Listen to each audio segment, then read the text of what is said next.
seu assento em nome de Jesus. Glória a Deus. Vocês continuam animados? O melhor está por vir, amém? Amém? Então, vamos aos recados, que daqui a pouco nós vamos vir com uma palavra para abençoar a sua vida, amém? Então, nós vamos ter domingo o nosso culto, vem para casa. Vocês estão animados? E quando você está cheio, quando você adora, quando acaba o louvor, o seu coração está cheio de vida, amém? Então que você entenda que nós não somos represas, nós somos rios, que vamos levar água viva para todos aqueles que precisam, amém? Então como que nós levamos isso? Levando pessoas a conhecer essa palavra que te liberta, essa palavra que te traz a existência, a realidade de Deus para a sua vida, amém? Então no domingo nós temos culto 11 e 18 horas aqui em Curicica, 18 horas lá em Guaratiba e futuramente já no Recreio, amém? Vocês sabem que nós temos o nosso Retiro é Leve, já tem data, né? 20 a 24 de março, amém? É isso mesmo? 20 a 24, Everton? 20 a 24 de março, quarta, quinta, sexta, sábado, o dia todo, amém? E esse retiro, pastor, esse retiro, ele é o quê? Ele é um retiro que Deus, ele traz direção para a nossa casa por 6 meses, aquilo que Deus, ele quer fazer, porque a obra de Deus, ela é diferente do homem. Deus, ele dá direções, amém? O homem, ele dá uma direção hoje e amanhã muda. A direção de Deus é uma só. Então que você entenda que quando Deus ele fala algo para a tua vida, tome aquilo, custe o que custar, tome como verdade e pratique aquilo que ele falou para você fazer. Amém? Então esse retiro, no final, quem te convidou, você vai conversar, vai te falar sobre esse retiro, ele é 20 a 24. Pastor, eu estou chegando agora na igreja, nós vamos ter um depois que é o submersão. Esse retiro é para você que já é membro, você que já vem de outra igreja, você já se aprofunda, já conhece a palavra, ele é um retiro muito importante para a igreja. Amém? Temos mais algum recado? Temos. É isso, né? Então, com vocês, o pastor Bruno. Amém? Que você venha no domingo estar aqui, ou 11 horas, ou 18 horas. Amém? Porque, com certeza, será um domingo que vai colaborar para cada vez mais você impartir a vida de Cristo. Dá boa noite para esse irmão que está ao seu lado. Baixa um pouquinho para mim aqui. Pastor Júnior tem uma voz mais baixa que eu, né? Pastor Júnior tem essa voz rouca, melosa. Essa voz de cantor de pagode.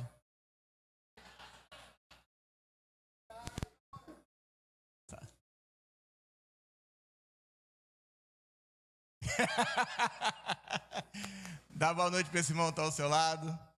Fala para ele, está tão bonito hoje. Se é sua esposa, você já fala, amor, se hoje está um espetáculo. Fala, irmão, aproveita. Se é sua esposa, fala, você está um espetáculo hoje. Vou te contar além disso só quando a gente chegar em casa. Esse é o culto mais novo da igreja, né? É um culto nascendo agora. A gente trabalha há alguns anos com família. E a gente agora, de fato, começa a ingressar com culto, uma equipe de trabalho, líderes. Então, você que está visitando hoje aqui, você é um privilegiado por a gente estar começando isso agora, está bem no inicinho. Tanto é que nem a igreja de Guaratiba, nem a igreja do Recreio tem culto de família ainda, né? Em breve terão, mas a gente está ainda nesse processo de formatação. Acho que é o nosso segundo ou terceiro culto, né? Segundo. É que o primeiro foi tão bom que eu achei que era 2. Então eu vou reforçar minhas palavras, as palavras do pastor Júnior. Vem domingo, irmão, ou 11 ou 18 horas.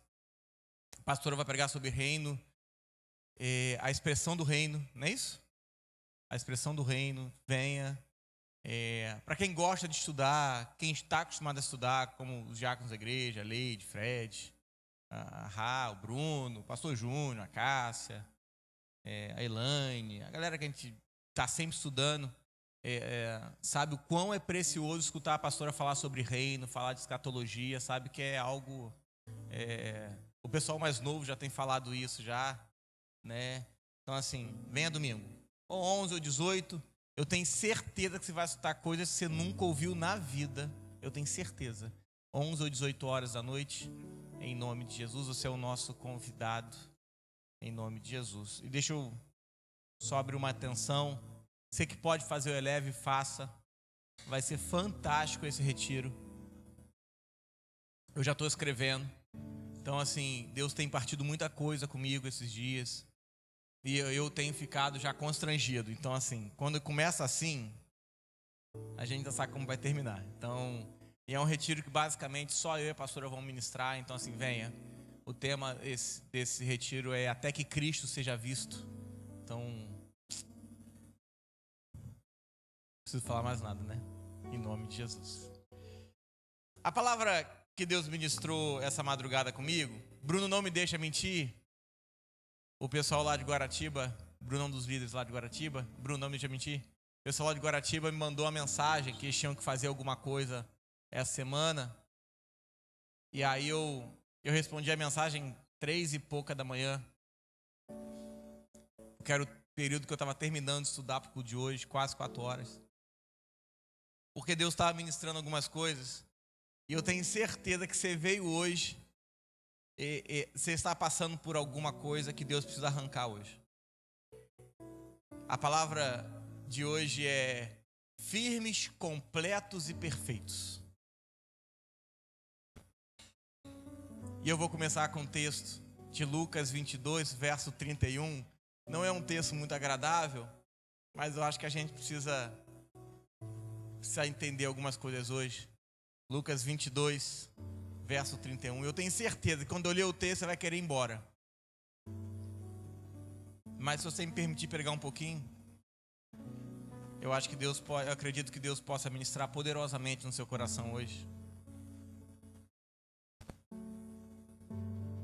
Você que não conhece ninguém, não veio com ninguém, não sai sem dar seu telefone não, para a gente ligar, te dar um abraço. Em nome de Jesus. Amém? Lucas 22, verso 31. Olha bem no olho desse irmão que está ao seu lado e fala assim: deixa eu te fazer um pedido. Fala assim: deixa eu te fazer um pedido. O pastor vai pregar. Deixa ele terminar. Porque senão você pode ir embora antes e vai ficar ruim para você.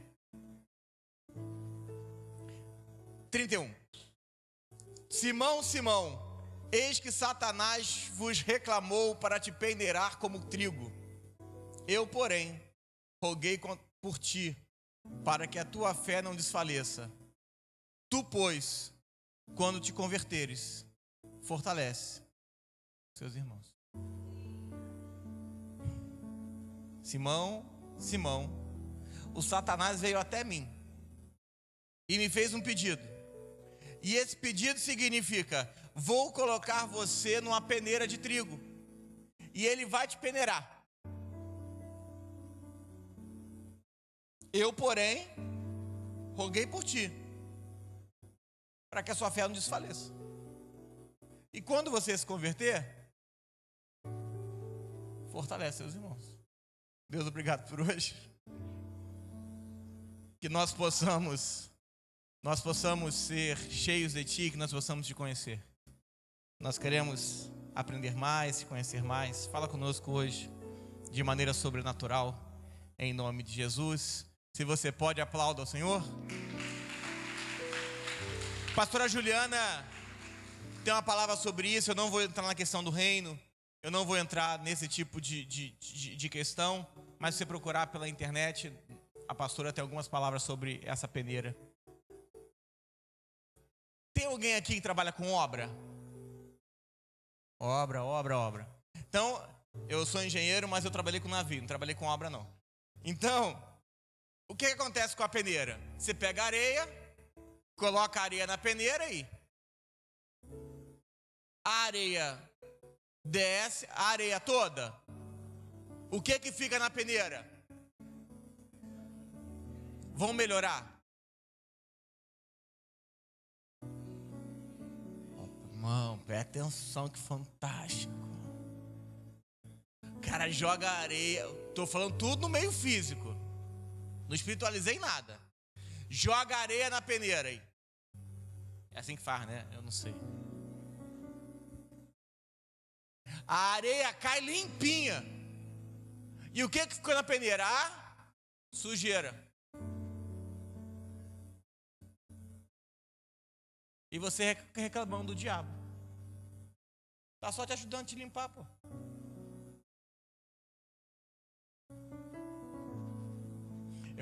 Eu vou voltar no texto ainda, mas... Sou a favor do diabo não, tá? Pelo amor de Deus. Não só falar que eu estou pregando a favor do diabo daqui a pouco.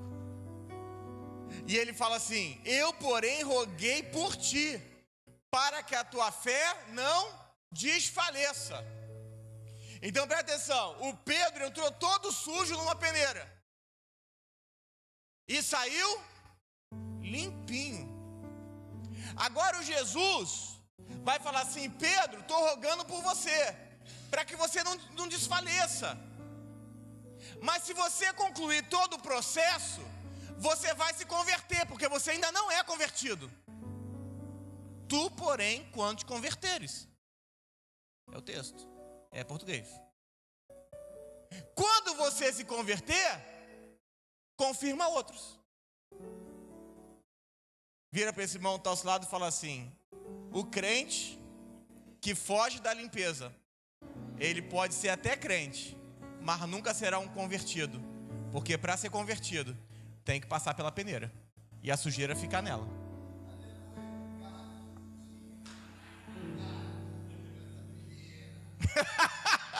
O problema é que a nossa mente natural ouve uma palavra e ela é longe daquilo que eu vivo. Porque a pregação não tem o objetivo de entrar no natural do homem. A pregação tem por objetivo de mostrar a realidade de Deus. Eu não venho pregar. Hoje eu até brinquei com o Bruno. O Bruno estava vindo na portaria. E aí as pessoas passavam por mim, que eu vou entrar em sofrimento ainda. As pessoas passavam por mim, aí eu falava assim: tudo bom, como é que você está? Tá mais ou menos, pastor. Eu falei: vai dar ruim hoje, vai dar ruim. Falei com o Bruno me permitiu. Aí a pessoa vai falar comigo, eu falei: como é que você está? Pastor, tu já nos problemas aí, tudo bem. Eu falei: meu irmão. Mas por quê? Porque a pregação não tem por objetivo ver o que você precisa para pregar. A pregação tem por objetivo te mostrar a realidade de Deus e não a sua. A sua você conhece. Você sabe que você está difícil, você está sem dinheiro, a sua mulher, você está brigado com a sua mulher reclama de você, o trabalho é isso, os seus filhos são aquilo. Tem para você falar a sua realidade? Vou subir o monte, né? O povo gosta. Para Deus me contar o que eu estou passando. Até o diabo conta, irmão, o que você está passando. Para de palhaçada. O objetivo da pregação é que nós possamos ver a realidade de Deus. E dentro dessa pregação, dentro dessa realidade, eu possa ver novas oportunidades. Porque a realidade que Deus me propõe é completamente diferente da minha. Então, toda vez que eu escuto uma pregação, eu tenho duas realidades: a que Deus está me propondo e a minha. É por isso que gera conflito. É por isso que tem gente que procura pregação almática. Porque a pregação almática é aquela que a sua vida vai dar tudo certo. Ela está altamente alinhada com o que você acredita. Mas ela não é bíblica. Você pegou? É por isso que tem gente que vai: aquele pastor ali entrega a profecia, vou lá. Vai para entregar a profecia. Nada contra, fazemos aqui, não estou dizendo que não existe biblicamente. Mas a pessoa, ela vai onde a alma dela tem que ser. A alma dela está guiando ela, guiando suas direções, seus objetivos. Estou com problema no meu casamento, vou buscar um pastor que prega sobre casais. Às vezes aquele pastor que prega sobre casais está com o casamento acabado. Ele só prega sobre casais. Seu marido vai mudar? Não vai mudar. Seu marido precisa de uma cruz, não é de mudança. A sua esposa precisa de uma morte, numa cruz, não é de mudança. É por isso, a pastora não está aqui, eu posso falar. É por isso que homem tem 3 dias de validade. Os homens não me olham torto não, porque essa é a verdade. A sua esposa conversa com vocês. Aí ele fala assim, amor, tá bom, eu vou mudar. Meu irmão, a segunda-feira ele é o melhor marido do mundo. A terça-feira ele é um espetáculo. A quarta-feira mudou tudo. Ele voltou a ser aquele traste de 15 dias atrás. Porque mudança e promessa fazem parte do velho pacto. O novo pacto é novo homem, nova aliança. Não tem como pegar o velho homem e colocar num formato. Ai, você agora está na forma de Cristo. Não, porque Cristo não aceita isso. Cristo não tem pacto com o velho homem, porque se tivesse já ter morrido na cruz. Mas agora a alma vai buscar isso, falar, agora eu quero. Ai, eu estou precisando de dinheiro. Aquele pastor prega sobre riqueza. Aí você é manipulado. As pessoas falam assim, não, quanto mais você dá, mais você recebe. O nome disso é velho pacto, é velha aliança. Aí está você dizimando, ofertando na aliança errada. Achando que está falando com a aliança certa. Mas é uma questão de Bíblia. E ao ouvir essa pregação de novo pacto, eu começo a entender que a minha vida tem que ser crucificada a partir dele. A partir daí nasce uma fé, não uma crença. E essa fé, por vezes, é completamente diferente ao meu sistema de crenças. Nós aprendemos um sistema de crença. Quer ver só? 1 mais 1 é igual a... Em qual matemática? Na sua ou na de Deus? Deus com 3 pães alimentou 3.000 pessoas. Mas você na sua casa, 3 pães come 3. E agora, como é que faz? Qual é a matemática que você quer aprender? A sua crença ou fé?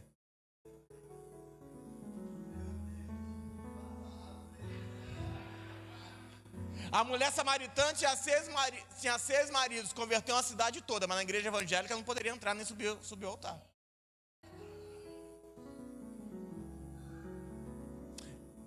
A adúltera aconteceu a mesma coisa. O Pedro negou Jesus, mas se negasse o pastor, ele estaria excluído. O que nós temos? Uma crença ou uma fé? Eu não estou justificando erros, pelo amor de Deus. Amém? O que eu estou afirmando é, tem como fazer diferente. Só que o meu sistema de crenças vai me impedir, porque eu vou me julgar. Nem as pessoas que me olham torto, não. Eu que tenho um espelho errado sobre mim. Ah, pastor, eu tenho pecado. Tem alguém aqui que não tem? Eu dou o microfone agora e você sai pregando. Eu sento. Pastor, você está dizendo que você pecou? Sério mesmo? Nós estamos nesse nível de hipocrisia? Sério?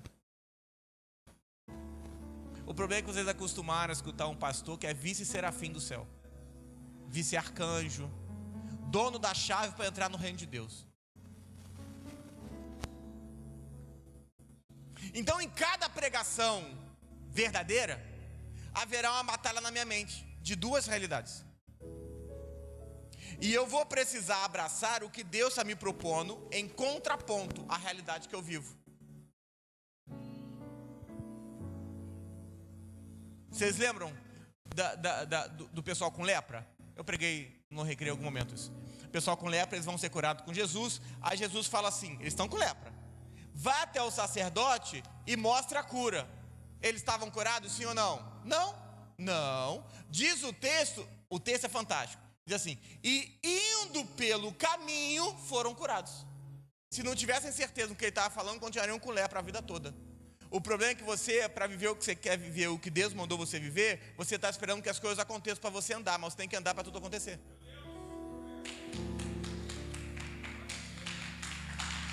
Não, abaixa. Estamos na introdução. Se não andar, não acontece nada. Ai, eu estou todo errado, vou para a igreja assim. Se não vier, vai continuar errado.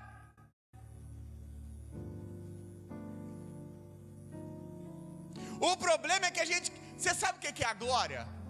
É que te contaram que glória é aquele negócio que vem assim, ó. Aí você... Te contaram, glória é isso. Ah, eu estou na glória. Ei, glória. No filme isso não, que isso dá treta. Eu te contar a glória, irmão. A glória é a família da Leide. Meu irmão, quando Deus pega elas, é tudo igual.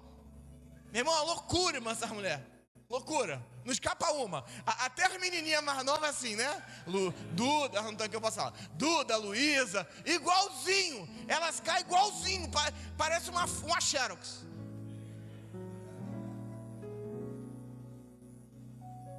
Aí você acha que glória é isso? Não, irmão. Isso é a manifestação do Espírito Santo. Deus quando vem e enche.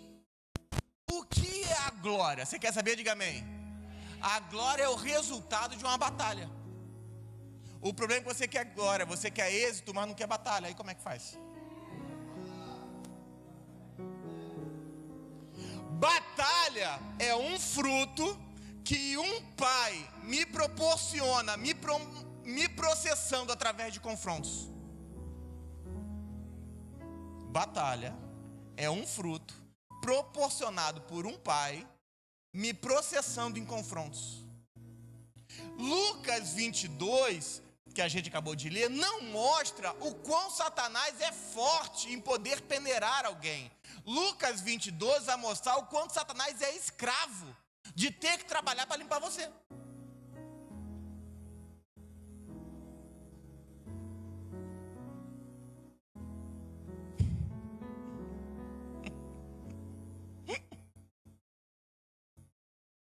Porque ele não pode tocar, ele vai te peneirar. Peneirou o Pedro, pelo amor de Deus. Por quê? Pastor, mas o diabo está gritando que vai me matar. Descansa. A palavra vai dizer que o diabo ruge como leão. Ele não é leão. Você quando bota aquela roupa de rico, sabe aquela roupa cara que você tem? Você parece que é rico, mas não é. Você é igual o diabo rugindo como leão, mas não é leão.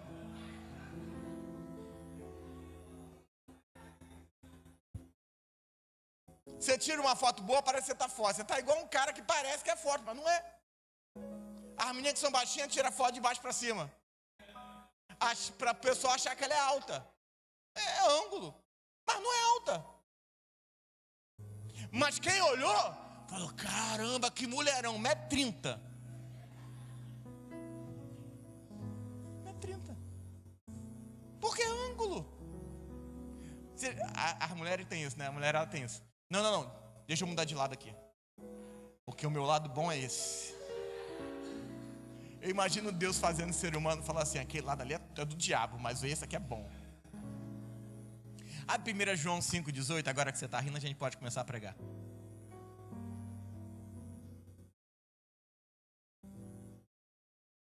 5,18. Olha o texto fantástico. Você abriu, diga amém?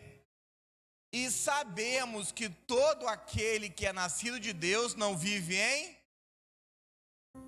Aquele que nasceu de Deus, Deus o guarda. E o maligno não lhe toca. O diabo pode tocar na sua vida? Não. Se acontecer alguma coisa contigo, foi o diabo ou foi Deus? Foi Deus. É que como foi algo que a sua mente acha que é ruim, você acha que é o diabo. Mas um pai corrige o filho que... Você acabou de cantar Deus me ama, acha que ele não vai corrigir você? Ai, estou passando na prova. É Deus apertando, irmão. Pai corrigindo, papai. Deus é tão responsável por você, que quer você queira ou não, você vai dar na medida de Cristo. Ou hoje, ou no final dos seus dias. Ou no milênio, passar 1000 anos apanhando para ficar igual a Cristo. Eu acho melhor ficar agora, porque não vai ser legal não. Mas esse é um outro assunto. Presta atenção. O diabo pode te tocar, sim ou não? Acabou. Você é de Deus, diga amém. Você nasceu de Deus, diga amém. O diabo pode tocar na sua vida? Agora vamos fazer uma exegese rápida do texto de Lucas 22:31, porque eu imagino a cara de Pedro. É claro que aqui é um texto antes da cruz, mas eu imagino a cara de Pedro quando o Jesus foi falar com ele. Porque assim, Simão, eis que Satanás vos reclamou para vos peneirar como trigo. É como se Jesus tivesse chamado Pedro e falasse assim, Pedro, vem cá, Aí Jesus fala assim: Simão, eu tenho notícia para você. Aí o Simão vai pensar o quê? Ele vai dizer o quanto ele me ama. Irmão, você tem que entrar na mente do Pedro. Ele vai dizer o quanto eu vou ser abençoado. Ele vai dizer que eu vou ser uma das colunas da igreja. Ele vai dizer que eu vou pregar para os gentis. Imagina a mente o Jesus chamou, eu tenho notícia para você. Fala. O Satanás pediu para te peneirar.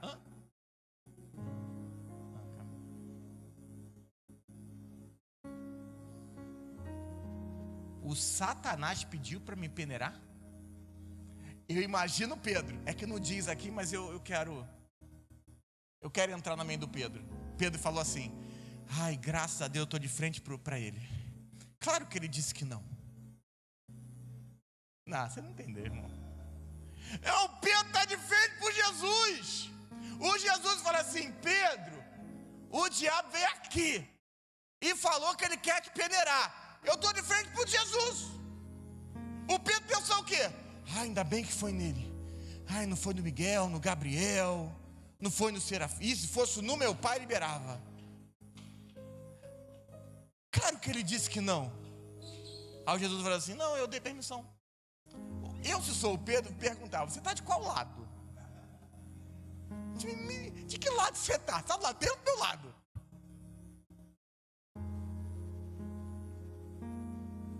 Você vai deixar o diabo me peneirar? Não, fica tranquilo, Pedro, que eu vou deixar algo com você para você vencer isso.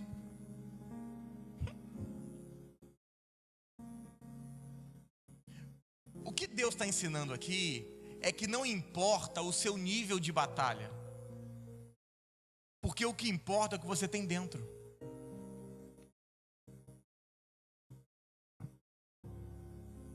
Porque o que Jesus está falando é: Pedro, eu estou orando para que algo não te falte. O Pedro, fantasioso, pensou o quê? Vai largar uma armadura aqui para mim, uma espada. Bom, você tem que entrar na mentalidade do Pedro, porque o discurso não é evangelístico.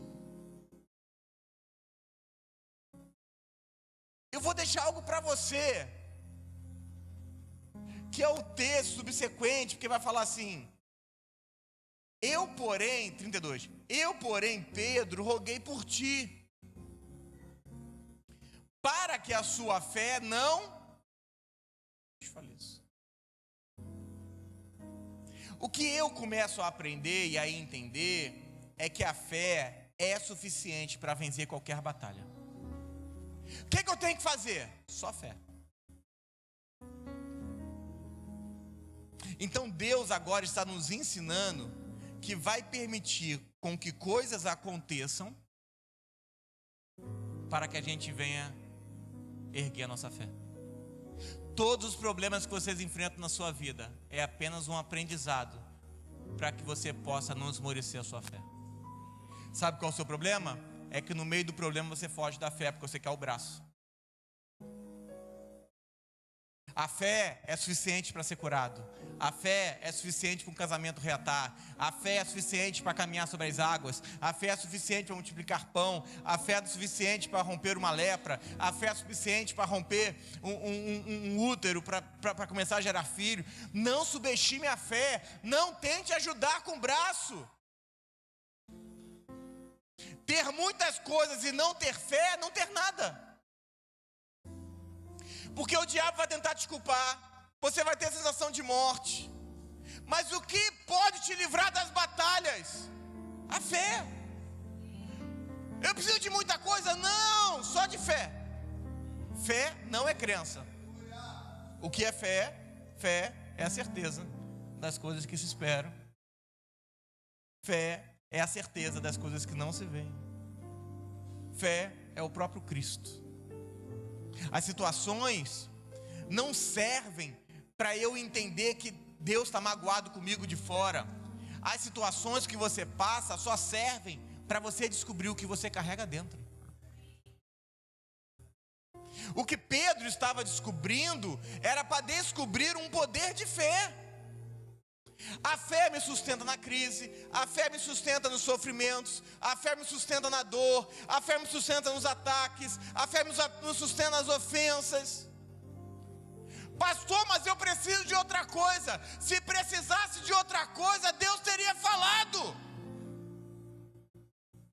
Não, a minha vida para romper eu preciso de oportunidades. Não, para sua vida romper você precisa de fé. E é por isso que tem horas que você perde tudo. Porque quando você perder tudo, a única coisa que vai te restar. Deus não tem problema com muito e nem com pouco. Deus tem problema com gente que acreditou que o muito é a fé que tem. Deus tem problema com o que está dentro. Mas só com fé, só a fé é necessário para romper a sua empresa, para reatar um casamento. Só a fé. Ou seja, então, qualquer tipo de situação em batalha, problema, eu creio que a sua fé vai criar uma realidade cheia de poder, que isso nem vai existir mais. Agora a grande questão de hoje é: será que Deus está pensando somente em Pedro? Ou será que Pedro não é um protótipo para que outros sejam edificados por aquilo que Pedro viveria? Eu repito. Será que o que Pedro vai passar é porque Deus escolheu Pedro daquela maneira? Ou Pedro vai servir de um protótipo, de um modelo, para que outras pessoas vejam o que ele está passando e que possam agarrar nessa fé dele?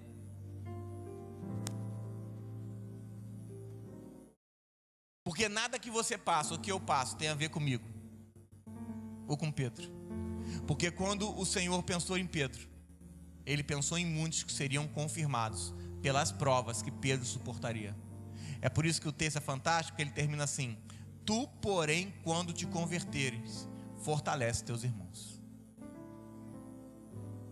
Vira para lá e fala assim: olha aqui para mim, olha, eu passei por isso.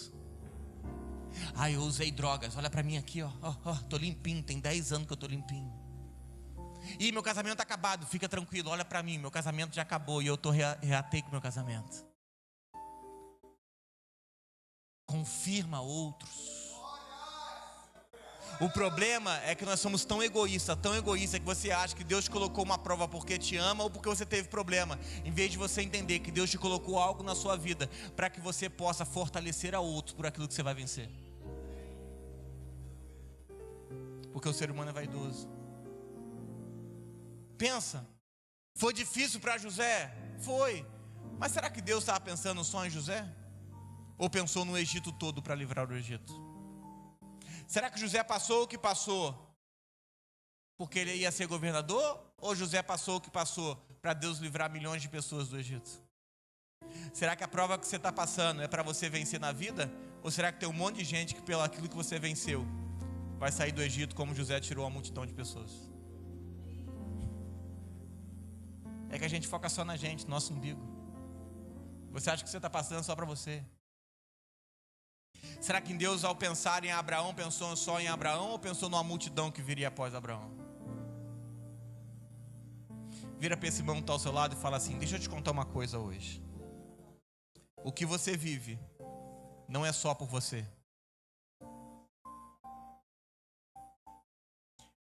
Entenda. O que você está vivendo, as provas, as tribulações, os sofrimentos, tem a ver com você, mas tem a ver com o que Deus fará por causa de ti e por causa daquilo que Deus, ou aquilo que você suportou. Suporta. Pastor, tem prova que a gente não pode explicar. Não tem como explicar. Mas quando você se converter, vira um instrumento de bênção para outros.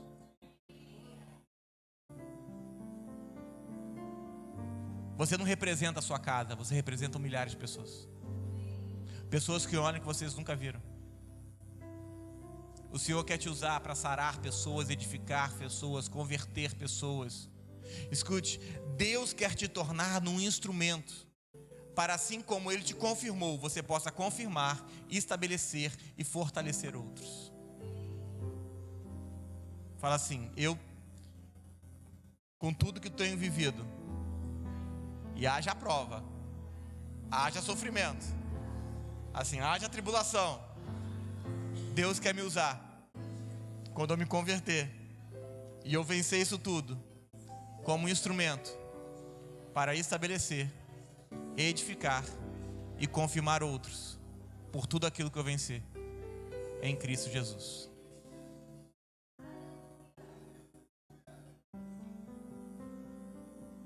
Tu, porém, quando se converteres.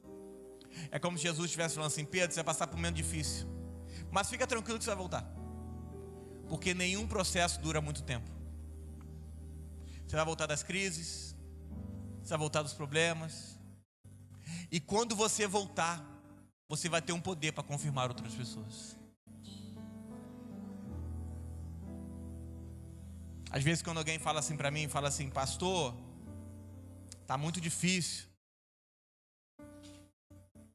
eu tô sem comer em casa. Aí eu falo assim: eu conheço essa história, porque cansei de pregar o evangelho com geladeira vazia. Pastor, os meus pais estão se separando. Eu conheço essa história. Pastor, eu chego em casa, eu tenho um irmão que chega bêbado. Eu sei, eu conheço essa história. Senta aqui que eu vou te contar uma história. Porque entenda, tudo aquilo que você passar, você vai ter um poder e uma autoridade para confirmar outras pessoas. Você vai falar para eles: rapaz, eu passei por isso, olha onde eu estou hoje. Eu sei o que é obedecer a Deus. Um dia entrou nessa casa aqui pela primeira vez, não tinha R$1 no bolso. Leite é dessa época. Eu entrei, eu falei: aqui, Deus falou comigo. Fred é dessa época. Tem mais gente, aqui eles estavam na minha casa. E aí eu cheguei para eles e falei: tem como? Porque o lugar é caro. Eu não tinha R$1 no bolso. Mas lembra, quem falou? Eu juntei eles e falei assim: Deus me deu lugar.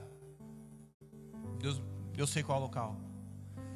Aí todo mundo ficou ferido. Eu falei: não tem como pagar o aluguel. Lembram que há 5 anos atrás eles eram crianças, eram meninos, alguns com 20 anos, outros tinham 18. E naquele dia, os que estavam na minha sala ali largaram todo o salário que tinham para conseguir pagar, sem ninguém falar nada. E o valor que deu foi exatamente o valor para a gente entrar aqui. Meninos que eu vi, eu falei assim: não, gente, não tem como. Deu ruim, vocês não vão ter que comer. Não, a gente se vira. Mas entenda, se você vive debaixo de uma palavra de Deus, cumpre ela, fortalece nela, que Deus vai entregar tudo o que você precisa. Porque tudo que você passa não tem a ver com fora, tem a ver com qual o nível de fé que você tem. Qual o nível de fé que você tem? Eu acho que essa é a grande pergunta de hoje. Qual o nível de fé que você tem? O problema é que, assim como o Senhor fez comigo, pelos sofrimentos que eu enfrentei, eu virei um sinal de amor para outras pessoas. Quando alguém fala assim: eu não consigo ler Bíblia, eu falo assim: irmão, eu sou analfabeto de pai e de mãe. Hoje isso é algo latente. Eu jogo na igreja: gente, eu quero ler Bíblia como pastor lê. Irmão, até os 20 e poucos anos eu era analfabeto, irmão. Se eu consigo, você que já chegou lendo, você está voando.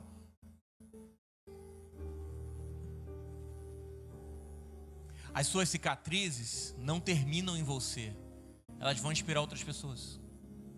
É por isso que um dia Jesus chegou num local e o Tomé fala assim: Jesus, se é você, deixa eu tocar. E quando tocou, se prostrou. Porque as suas cicatrizes definem a que Deus você serve. As suas cicatrizes definem a vida que você tem. Mas agora que Pedro aprendeu isso, Pedro vai escrever uma carta, que é o texto de hoje. 1 Pedro 5, verso 8.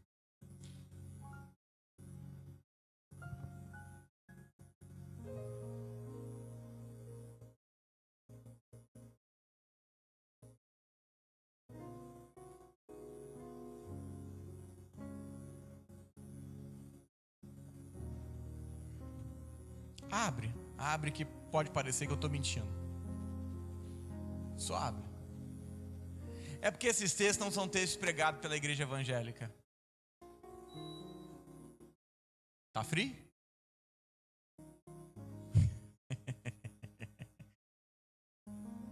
Ó, 1 Pedro 5, verso 8, você abriu, diga amém.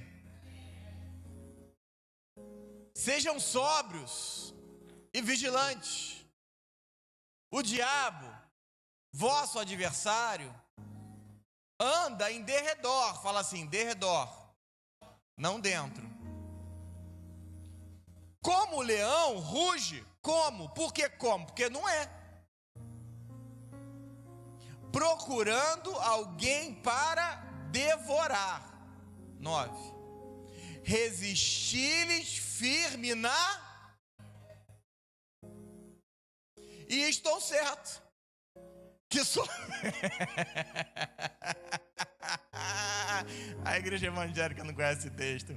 Que sofrimentos iguais aos vossos estão se cumprindo na vossa irmandade espalhada pelo mundo.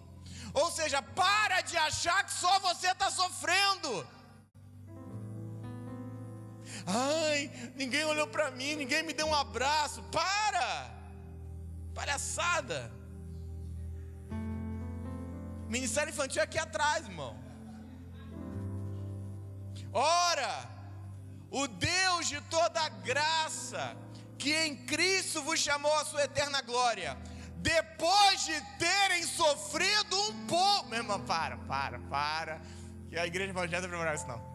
O Deus de toda graça, que em Cristo vos chamou para uma eterna glória, depois que vocês sofreram um pouco,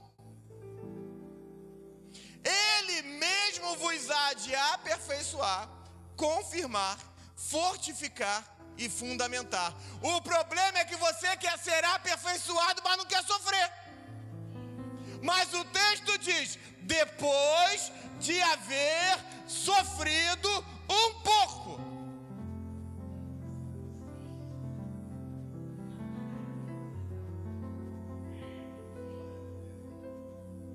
O que aconteceu com Pedro? Aprendeu a sofrer, agora está ensinando.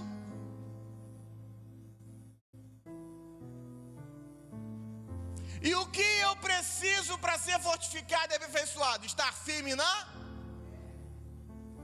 Se eu permaneço na fé, eu consigo fortalecer a outros. Depois de haver sofrido um pouco. A pergunta é, um pouquinho para você ou um pouquinho para Deus?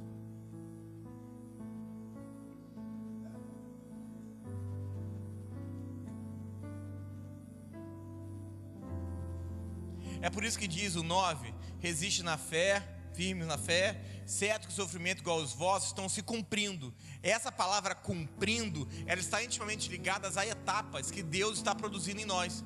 É por isso que a gente passa por um período bom, e aí vem um período de crise. Você aumenta a fé, expõe a fé, e aí você passa um período, e daqui a pouco vem mais um período de crise.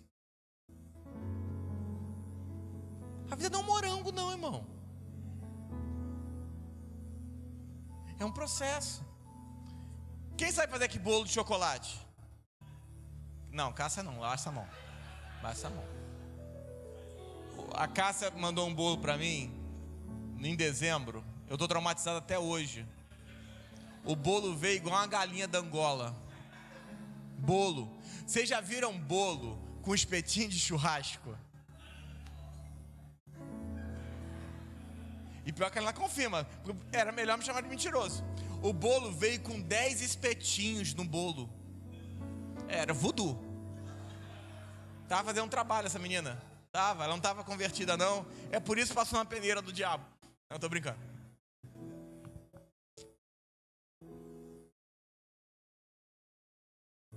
Mas por que é que o bolo estava ruim? Mole. Porque ele foi tirado do fogo antes do tempo. Vira para esse irmão que está ao seu lado e fala assim: nada fora do tempo, vai ficar bom. Então espere o seu tempo.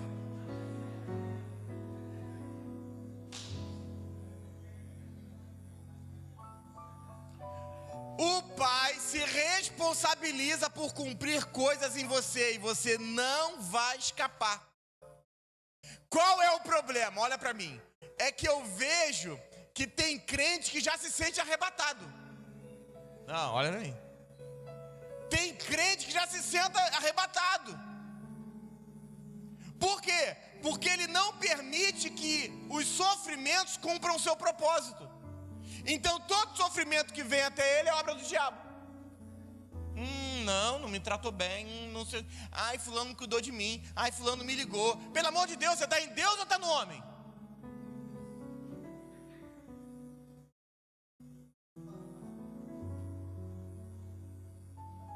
Se sente arrebatado. Não, comigo não pode acontecer isso. Eu já estou há 20 anos na igreja, 15 anos na igreja, 10 anos. Conhece um monte de gente assim, né? Ai, Senhor, eu estou saindo da prova desse homem. Senhor, me tira da prova. Não cometa esse erro, porque se fugir, vai voltar para o exato ponto do sofrimento. Vai passar 10 anos, e quando voltar a moenda. Vai passar 5 anos, quando voltar a moenda. Vai passar 3 anos, quando voltar a moenda. E o versículo 10, ele é tão fantástico, porque é como se Deus falasse assim. A primeira coisa que Pedro vai dizer é: Deus vai me introduzir num momento de sofrimento.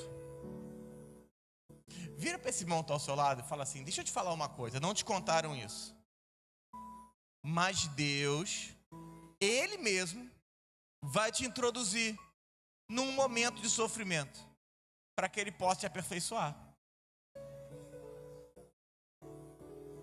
E quando produzir, você vai ficar perdido por um tempo.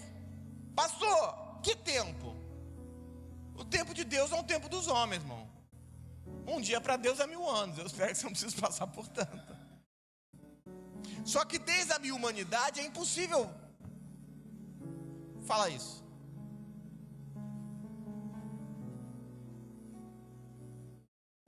Abre Romanos 8, 18.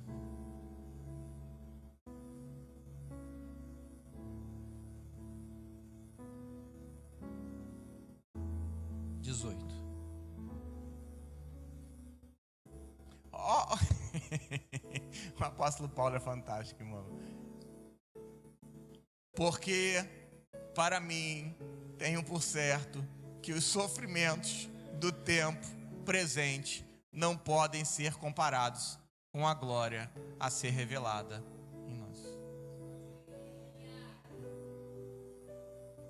O sofrimento do tempo presente.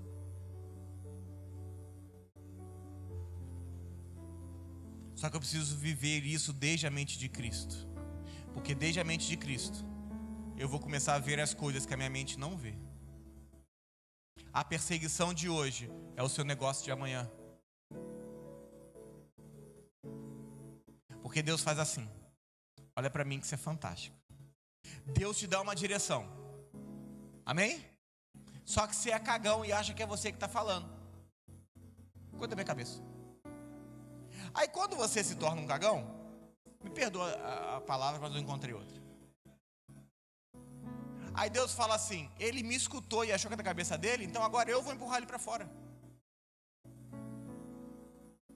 Aí você começa a ser excluído. Você é demitido. Você troca de amigos. Aí você fala: eu estou sofrendo porque vocês me abandonaram. Não, você está sendo aperfeiçoado. É só aperfeiçoamento. Só aperfeiçoamento. Só aperfeiçoamento. O prazer hoje, eu preciso entender que aquilo que eu faço fora da vontade de Deus hoje, o meu prazer de hoje, ele vai gerar problemas nos próximos anos. Desde a mente de Cristo eu posso ver o sofrimento e saber que não é comparável com aquilo que está por vir. Deus cuida de cada minuto, mas Deus é um Deus eterno. Ele está preocupado com os 80 anos da sua vida. Então, por mais hoje esteja apertando, Ele quer que você viva 40 anos bem. É que você é imediatista, você quer hoje. No sofrimento, eu tenho que começar a entender o que eu ganho no processo. Enquanto padeço, sou aperfeiçoado. Você quer ver um texto que ninguém nunca te apresentou? Abre em Hebreus 5. Você vai ficar chateado com o que eu vou falar. Mas, contra a Bíblia não há argumentos. Hebreus 5. Hebreus 5, leia. Hebreus 5. Você abriu, diga amém. Hebreus 5, você abriu, diga amém. Verso 8. Embora Jesus, sendo filho, aprendeu obediência por tudo aquilo que sofreu. Não está falando do Paulo, não. Está falando do Jesus. A Bíblia está dizendo que existe uma maneira de você obedecer a Deus, que é Deus colocando um pouquinho de sofrimento.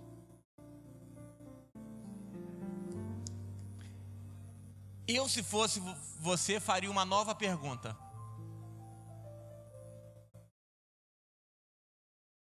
E como é que para de sofrer? Obedecendo. Aprendeu obediência por tudo aquilo que sofreu. Então Deus te dá um pouquinho de sofrimento, mas como você não obedece, mais sofrimento. Aí você continua desobediente. Mais sofrimento. Aí você continua sendo desobediente. Aí Deus fala, mais sofrimento. Porque existe uma maneira de você aprender a obedecer por aquilo que passa. Então agora você...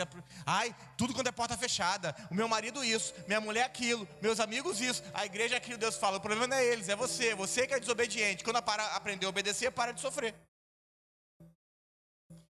Tudo está dando errado. Não está dando errado. É você que é desobediente. E eu não estou dizendo que você está obedecendo o pastor, não. Nada disso. O que eu estou afirmando é, Deus te dá uma direção e você não cumpre.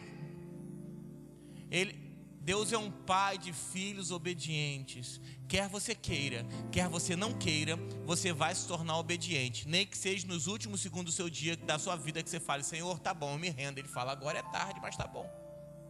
Conseguimos chegar num acordo. Menino obediente nesse momento. Pastor, matou na igreja 10 anos, nunca escutei nada sobre isso. É porque a igreja não quer que você aprenda a ser obediente. A igreja quer que você respeite o pastor.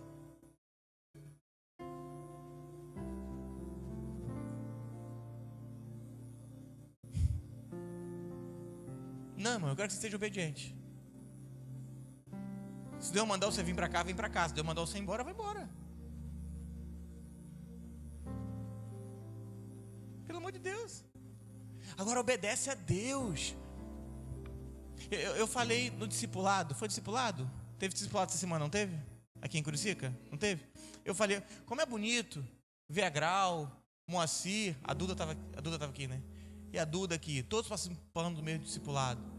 Irmão, o pastor Júnior, a Cássia, a Bia e a Lu, todo um participando do mesmo discipulado. Como é bonito isso, ver uma família inteira aprendendo o mesmo conteúdo, aprendendo a mesma coisa. É claro que a gente está mais velho, a gente está um pouco atrasado. Eles estão mais novos, irmão. A gente vai ver esses meninos sendo ordenados com 20 e poucos anos, 30 anos, estão na frente de igreja. Esse é o futuro.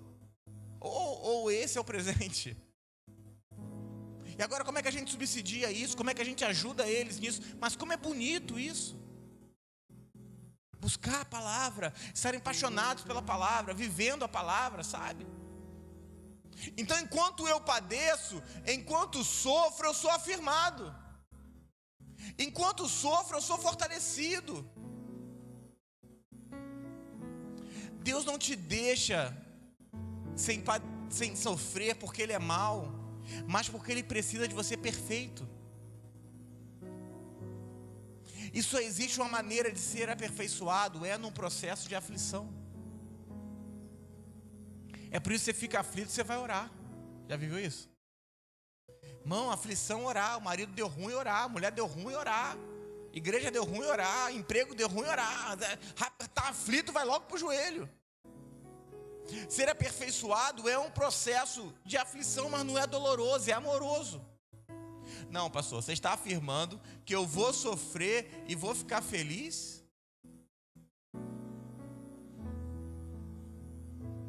Quando eu entendo que é um pai trabalhando em mim,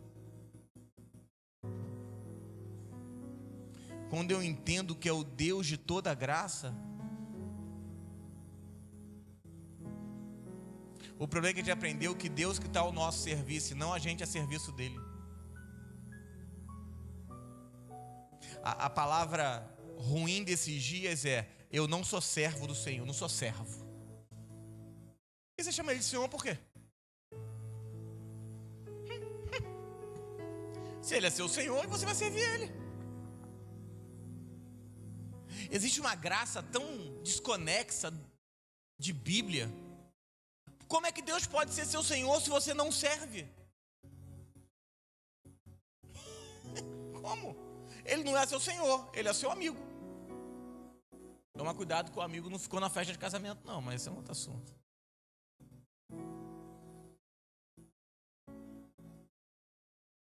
As pessoas vão a Deus orar achando que Deus é o nosso serviço. Fica triste o que eu vou falar não, mas é a única verdade que eu entendo. Deus não está comprometido com o que o Bruno quer. Deus só está comprometido com o que Ele quer fazer comigo. É por isso que em Lucas 11, verso 1, só anota depois você lê. As pessoas vão até Jesus e falam assim: Senhor, nos ensina a orar.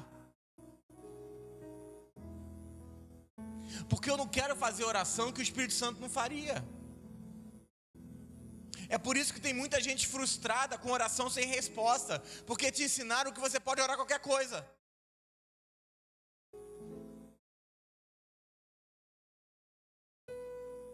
Deus é o Deus de todas as coisas, amém? Deus conhece seu passado, presente e futuro, amém? Deus sabe tudo que você está passando, amém? E por que a gente só ora pedindo coisa para Deus? Será que são as orações fossem: Espírito Santo, me ensina a orar? Qual oração que você quer? Qual oração que fazer hoje? Às vezes acaba os cultos e as pessoas vêm falar comigo, falam assim: pastor, você ora pela minha vida? Irmão, eu fico doido. Às vezes pregou 1h30, entregou um monte de coisa, um monte de gente, depois... E você não tem o que falar. Porque eu não posso falar aquilo que Deus não falou. Porque eu vou mexer com a dignidade de Deus. Porque quem depois vai ser responsável é Deus. Porque o pastor falou algo, Deus não cumpriu, porque nunca falou, mas o responsável é Ele. Ai, pastor, estou orando por uma prova, eu estou passando uma prova, uma tribulação, me ajuda em oração. Senhor, é para tirar ela na prova ou a gente orar para ela ficar mais na prova? Porque senão eu viro adversário de Deus. Tem um monte de gente passando problema porque é adversário de Deus. Deus botou alguém na prova e o cara está indo lá: ah, me ajuda na oração, Alexandre. Ó, Deus, em nome de Jesus, só tu em providência a vida do pastor Bruno. Quem está passando por uma prova, Deus, você está orando contra as minhas orações? Eu fiz você orar contra? Você é doido? Não, Deus não me coloca no sofrimento não. Então vai ter que largar tudo quanto é coisa que eu li na Bíblia hoje. É porque essa é uma pregação evangélica, porque os pastores acham que se pregar isso as pessoas não voltam. Mas eu prefiro orar e você ir pesquisar, para quando aparecer um problema na sua vida, você dobrar o seu joelho e falar: Senhor, é tu ou é o diabo? A Deus vai falar assim: eu como pai deixaria um diabo tocar na sua vida? É crer num Deus muito pequeno. Ah, o diabo lançou uma seta. Sério mesmo? Você tem filho aqui? Diga amém. A palavra vai dizer que vós, sendo maus pais, sabeis dar boas dádivas aos vossos filhos, quanto mais eu, Deus, que sou um bom pai. Então você está dizendo que Deus te considera e me considera um mau pai. E quer ver só? Você deixaria o diabo tocar na sua vida? Sim ou não? Vou melhorar. Você deixaria o diabo tocar na vida do seu filho? Sim ou não? Então Deus te considera um mau pai, diz que o bom pai é Ele. Mas agora a igreja evangélica me ensinou e te ensinou que você não deixaria o diabo tocar na vida de um filho, mas Deus deixaria? Eu sei que é difícil. Sabe qual é o problema? Comida estragada. Muda crenças. E se muda a crença, vai te matar já já. Porque o dia que você entender que é Deus, você vai botar o joelhinho no chão e falar: Senhor, o que eu tenho que melhorar? E não arranca de mim isso. Porque automático. Você quer ver só? Você já passou por isso várias vezes na vida. Meu irmão, vem. Você me entendeu, né? Em algum momento você desistiu e falar: Senhor, é do jeito que você quer. No dia seguinte acabou tudo. Quem já passou por isso aqui? Por quê? Porque o problema não era se você estava sofrendo ou não, era se você se rende ou não. O problema é que as nossas orações são instrumentos de petição e não instrumentos de rendição. As nossas orações deveriam ser: Senhor, eu me rendo. Eu me rendo. Me rendo. Fala comigo. Cumpre em mim o seu querer. Eu não quero ver a minha vontade, eu quero ver a sua vontade. Porque senão vamos ficar entregando coisas para as pessoas. Ai, Deus vai mudar a sua vida. E Deus falando: não, eu vou afundar mais, porque Ele é desobediente. A oração tem que ser: Senhor, eu não entendo, mas eu me rendo. Não quero passar por isso, mas se o Senhor quer, eu quero. Porque um dia Jesus estava entrando no Getsemane, vira para Deus e fala assim: Senhor, se possível for, mas seja feita a tua. Se na mão de Deus o filho sofreu, você é o quê? É enteado.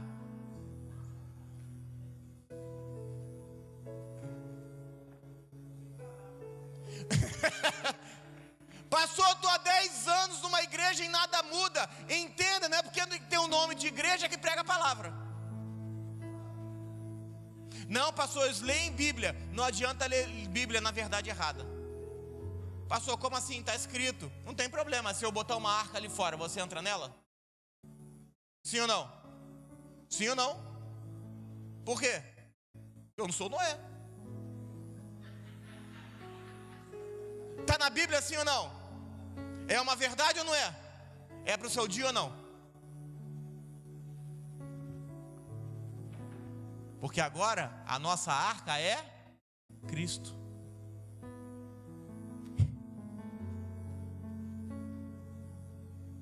Toda palavra é alimento, sim ou não? Mas tem uns que estão vencidos. Para o nosso tempo não vale mais.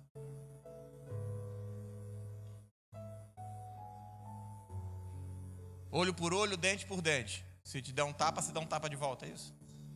Se matar, você mata também, está escrito. É uma verdade ou não é? É. Para os seus dias? Não. Porque isso é coisa da lei.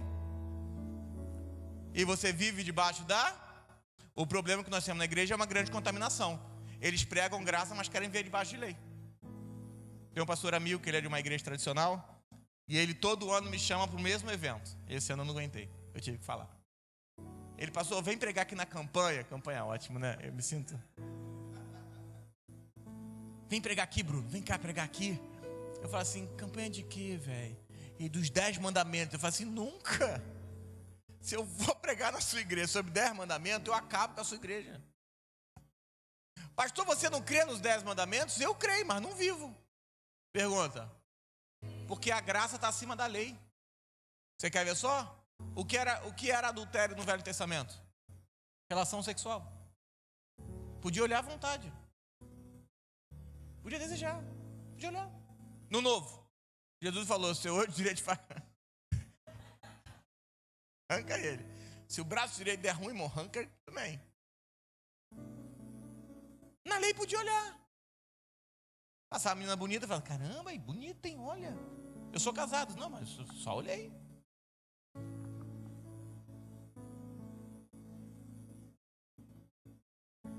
Pastor, mas eu tenho que continuar honrando meu pai. Não, irmão. Agora você honra pai, honra professor, honra tio, honra avó, honra pastor, honra discípulo, honra amigo. Você aumentou tudo. Não adianta querer continuar comendo errado e viver bem. É tempo de entrarmos numa direção para sermos aperfeiçoados de fato.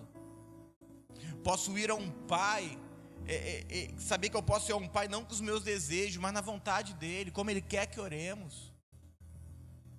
Ele mesmo quer me aperfeiçoar, ele mesmo quer me confirmar, ele mesmo quer me fortalecer, ele mesmo quer me estabelecer.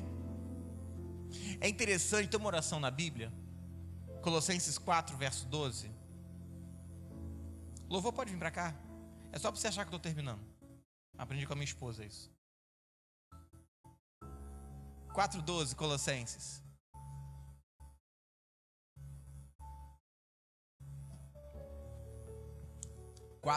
Colossenses. Você abriu, diga amém.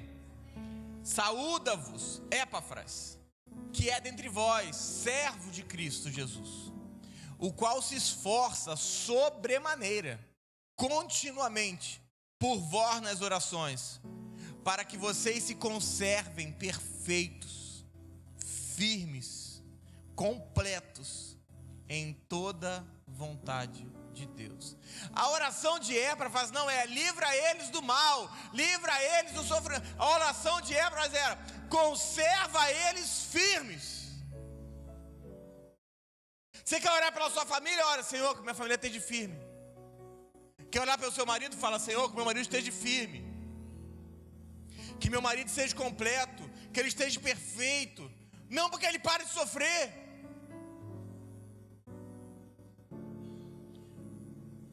Porque como vai ser aperfeiçoado se não padece? Pastor, e como eu fico perfeito, completo e firme, fazendo aquilo que Deus quer da sua vida? Firme não é uma reunião, é estar como Deus quer. Só posso ser perfeito se eu vivo como Deus quer, se eu perdoo como Deus perdoa, se eu amo como Deus ama, se eu sirvo como Deus serviu. Quando eu entendo que Cristo é tudo e que fora dele tem nada, não me falta nada. Completo não é quem tem tudo, mas quem entendeu que Cristo é tudo. Filipenses 4:11, provavelmente o último texto de hoje.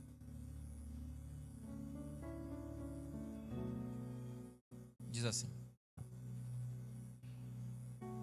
Esse texto é um dos meus prediletos, inclusive. 4:11 de Filipenses, diz assim. Você abriu, diga amém? Digo isto, não por causa da pobreza, mas porque eu aprendi a viver contente em qualquer situação. Tanto sei ser humilhado, como sei ser honrado. De tudo, e em toda circunstância tenho experiência. Na fartura e na fome, na abundância e na escassez. Porque tudo posso naquele que me fortalece. O problema é que a igreja fala: eu tudo posso naquele que me fortalece, mas não consegue acreditar que pode ter escassez também. Pode haver fartura, pode haver desonra, pode haver humilhação, mas pode haver honra. Só que o 14 é o texto fantástico que diz: todavia, vocês fizeram bem e se associaram a mim na minha tribulação. Quer saber quem são seus amigos? Quem vai te dar a mão na tribulação, querido.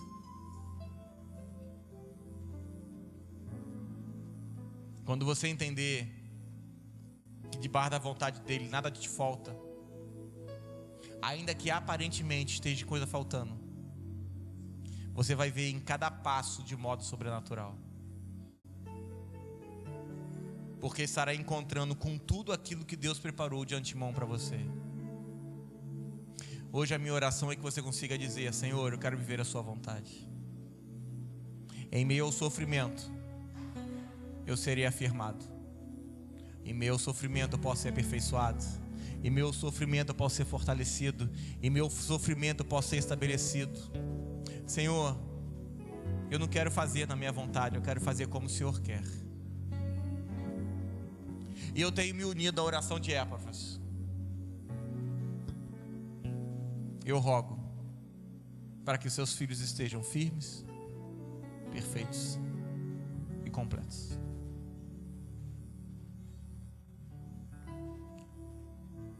Eu separei um texto em Romanos 5. Abre. Hoje nós vamos orar. Romanos 5. Sinto meu espírito um desatar de Deus hoje. Sinto meu espírito um romper hoje. Romanos 5. Você abriu, diga amém. Não, mais gente. Romanos 5, você abriu, diga amém. Verso 3. Olha que fantástico esse texto. E não somente isso, mas também nos gloriamos nas tribulações, sabendo que a tribulação produz perseverança. A perseverança produz experiência. E a experiência produz esperança. Ora, a esperança não confunde, porque o amor de Deus é derramado pela esperança em nossos corações, pelo Espírito Santo que nos foi outorgado. A tribulação produz perseverança. A perseverança é esperança. A perseverança é experiência. E a experiência é esperança. Sabe por que tem muita gente sem esperança? Pergunta. Porque na tribulação fugiu.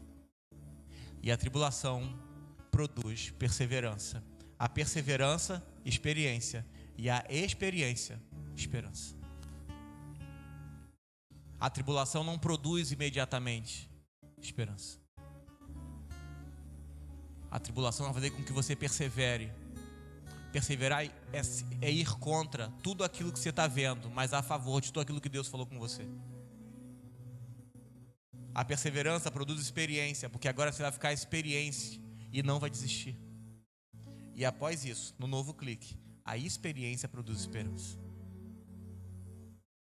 Quando você desiste de primeira, de segunda, de terceira,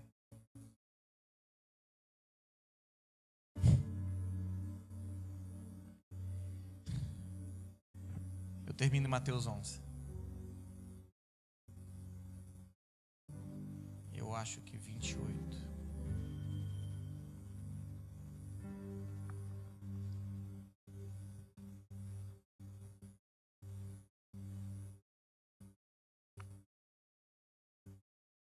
Vinde a mim.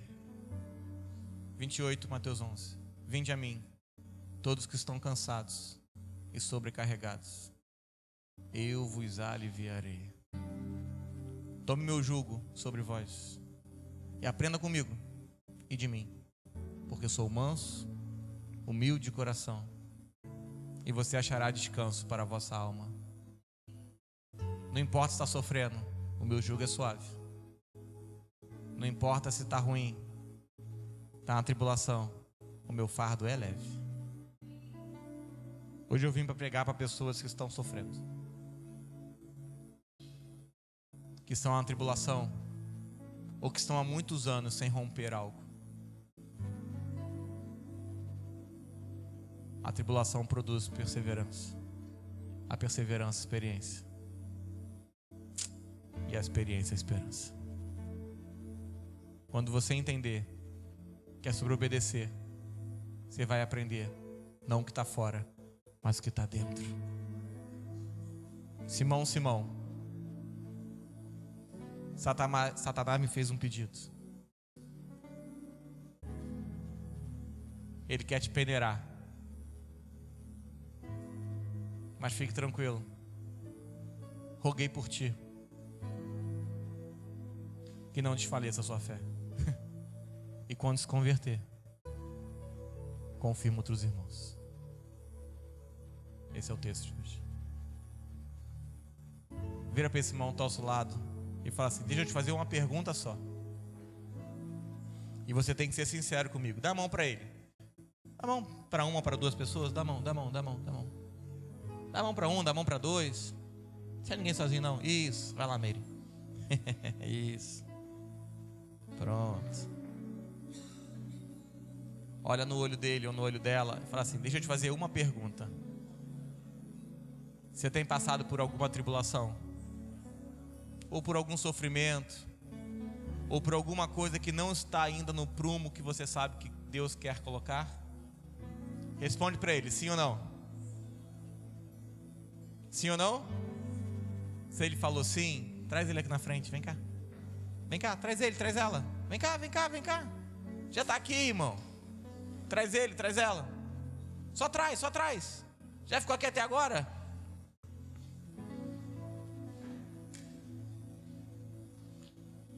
Já está aqui até agora?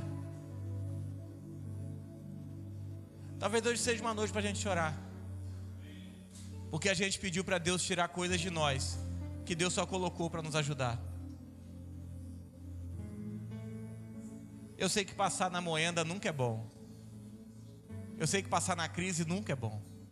Mas talvez Deus colocou isso tudo só para te ajudar, a te fortalecer. Mas não por causa de você, mas que você possa fortalecer outros irmãos. Talvez essa noite seja uma noite para a gente chorar, sabe? Falar, Senhor, se essa é a sua vontade, amém. Eu quero. E chora. Chora. Faz parte.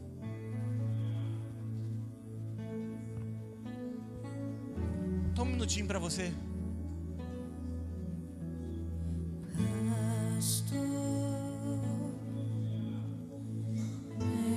Mestre, de nada eu tenho falta, de nada eu tenho falta.